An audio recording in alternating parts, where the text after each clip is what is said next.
নমস্কার, Shubhankar call YouTube চ্যানেলের পক্ষ থেকে আপনাদের সবাইকে স্বাগত। একটা নিউজ পেপার কাটিং দেখতে পাচ্ছেন, রাজ্য খাদ্য দপ্তরে এসআই সংকট মেটাতে লিএনএ কর্মী নেবে লালবাজার, এই সংক্রান্ত একটা নিউজ বিভিন্ন সংবাদ মাধ্যমে প্রকাশিত হয়েছে। অর্থাৎ আমরা বুঝতে পারছি রাজ্য খাদ্য দপ্তরে যথেষ্ট ভ্যাকেন্সি রয়েছে, কিন্তু সেই ভ্যাকেন্সি নতুনদের দ্বারা পূরণ করা হচ্ছে না। লিএনএ কর্মী নিচ্ছে লালবাজার থেকে রাজ্য সরকার। তো কি এই খবর সেটা আমরা একটু ডিটেলসে দেখে নিই। এই একটা নিউজ পেপার কাটিং দেখতে পাচ্ছেন, আমি অরিজিনাল নিউজ পেপার আর্টিকেলটাই আপনাদের সামনে তুলে ধরছি এই সময়।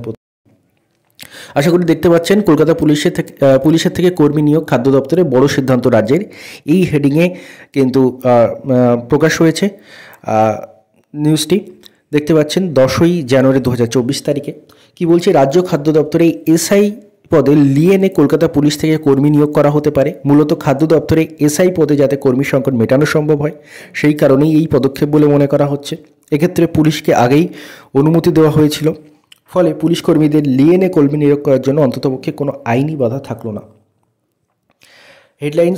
হাইলাইটস কী কী রয়েছে, এবার থেকে কলকাতা পুলিশের মধ্যে থেকে লিএনএ কর্মী নিয়োগ করার জন্য উদ্যোগী রাজ্য খাদ্য দপ্তর, এবং সূত্রের খবর খাদ্য দপ্তরের এসআই পদের কর্মীর ঘাটতি রয়েছে।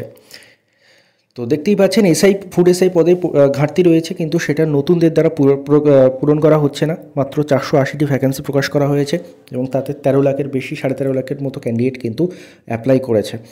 বাট যারা অলরেডি চাকরি পেয়ে গেছে কলকাতা পুলিশে কর্মরত, তাদের মধ্যে থেকে লিএনএ নিয়োগ করে কিন্তু খাদ্য দপ্তর চালানোর চেষ্টা হচ্ছে।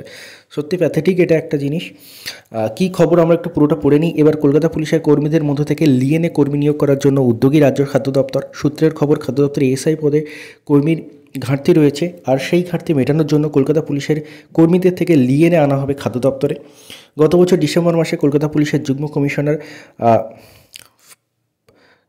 পান্ডু সন্তোষ এরকম কিছু একটা নাম হবে, পুলিশের লিএনএ পাঠানোর সম্মতি দিয়েছিলেন। এতদিন পর্যন্ত কলকাতা পুলিশের কর্মীরা এসআই, সিবিআই, এসবিআই, এনআই এর মতো সংস্থার সঙ্গে ডেপুটেশনে যেতে পারতেন। এই প্রথম খাদ্য দপ্তরে লিএনএর যাওয়ার সুযোগ পাবেন কলকাতা পুলিশের কর্মীরা, এবং তা কার্যত নজিরবিহীন বলেই মনে করা হচ্ছে।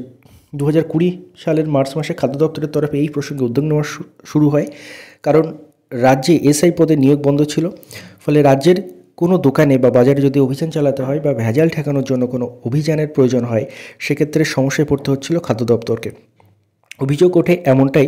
এরপর খাদ্য দপ্তরের তরফে সমতুল্য কনস্টেবলদের এই পদে নিয়োগের জন্য পরিকল্পনা করা হয়। প্রাথমিকভাবে মনে করা হচ্ছে এক্ষেত্রে পুলিশের অভিজ্ঞতাকে কাজে লাগানো যাবে, অর্থাৎ এর ফলে খাদ্য দপ্তরে লিএনএ যেতে পারবেন পুলিশ কনস্টেবলরা, যা তাদের জন্য অত্যন্ত বড় একটি সুযোগ বলে মনে করা হচ্ছে। খাদ্য দপ্তরে গেলে শনি এবং রবিবার ছুটি পাবেন তারা, এবং পুলিশের চাকরির ক্ষেত্রে উৎসবে ছুটি পাওয়ার সম্ভাবনা অনেকটাই কম থাকে। পাশাপাশি ব্যস্ততার জন্য পরিবারকে সময় দেওয়ার সুযোগও থাকে অত্যন্ত কম। সেক্ষেত্রে এই মুশকিল আসান হতে চলেছে বলে মনে করা হচ্ছে। কিন্তু পুলিশের থেকে লিএনএ কর্মীরা খাদ্য দপ্তরে গেলে অপর একটি সমস্যা তৈরি হতে পারে বলে আশঙ্কা করছে ওয়াকিবহাল মহল। কি না, কলকাতা পুলিশের কনস্টেবলের নিয়োগ দীর্ঘ সময় বন্ধ ছিল, ফলে এখানেও একটা কর্মী সংকটের সমস্যা থেকেই যাচ্ছে।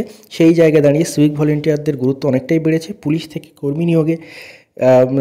থেকে যদি কর্মীরা লিএনএ খাদ্য দপ্তরে যান, সেক্ষেত্রে সংশ্লিষ্ট দপ্তরের কর্মীদের ক্ষেত্রে বড় অসুবিধা হতে পারে বলে আশঙ্কা করা হচ্ছে। মনে করা হচ্ছে কনস্টেবলদের একটি বড় অংশ চলে যেতে চাইবেন খাদ্য দপ্তরে, কারণ এক্ষেত্রে ছুটি একটি অন্যতম বড় কারণ হতে পারে। মানে বুঝতেই পারছেন ব্যাপারটা কি ঘেঁটে ঘোয়া হচ্ছে একটা। প্রথমত, খাদ্য দপ্তরে প্রচুর শূন্যপদ খালি, সেই শূন্যপদে নিয়োগ হচ্ছে না। মাত্র 480টা ভ্যাকেন্সির জন্য কিন্তু নোটিফিকেশান দিয়েছে পিএসসি, তো নতুনদের নিয়োগ করা হচ্ছে না। এবার কলকাতা পুলিশেও অনেকদিন ধরে নিয়োগ হয় না, সেখানেও কর্মী কম। এবার সেখান থেকে কর্মী নিয়ে ফুড ডিপার্টমেন্টকে চালানোর চেষ্টা করা হচ্ছে। ফুড এসআইতে তাদের লিএনএর মাধ্যমে নিয়োগ দেওয়া হচ্ছে। মানে নতুন চাকরি প্রার্থীদের জন্য কিছুই ভাবা হচ্ছে না, জাস্ট ডিপার্টমেন্টগুলো কীভাবে চালানো যায় সেইটার একটা চেষ্টা চলছে আর কি। তো খুব প্যাথেটিক একটা ব্যাপার।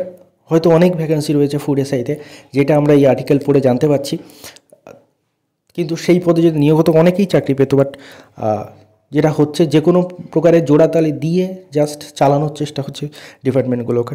তো এটাই বলার আপনাদের সামনে।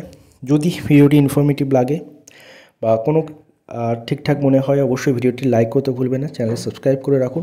আর মূল্যবান মতামত কিন্তু কমেন্টে জানাবেন, এই বিষয়ে আপনারা কী ভাবছেন। অবশ্যই কিন্তু আপনারা কমেন্টে লিখতে পারেন, মার্জিত ভাষায় অবশ্যই লিখবেন সেটা। ধন্যবাদ আপনাদের সবাইকে ভিডিওটি মন দিয়ে দেখার জন্য।